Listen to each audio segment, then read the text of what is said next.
Hi అండి. Welcome to my channel. నేను మీ ఉమాని. ఈరోజు చెప్పే స్టోరీ ఏంటంటే కోతి బుద్ధి. ఒక అడవిలో ఒక పెద్ద పండ్ల చెట్టు ఉండేది. దాని మీద ఒక పెద్ద కోతి ఉండేది. దానికి కోపం చాలా ఎక్కువ. అది ఆ చెట్టు మీదకు ఏ పక్షిని కానీ జంతువును కానీ రానిచ్చేది కాదు. అది మాత్రమే ఆ చెట్లు పళ్ళు తినేది.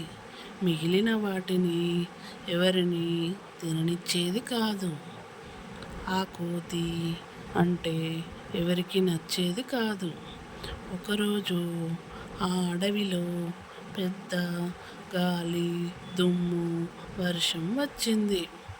ఆ వర్షంలో చాలా చెట్లు విరిగిపోయాయి.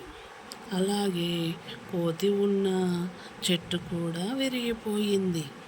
ఇప్పుడు కోతికి ఎటువంటి ఆశ్రయం లేదు.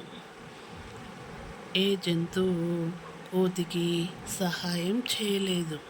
అప్పుడు కోతికి అన్ని రోజులు తాను మిగిలిన జంతువులతో ఎంత తప్పుగా ప్రవర్తించిందో తెలుసుకొని వాటిని క్షమాపణ అడిగింది. వారి సహాయం కోరింది.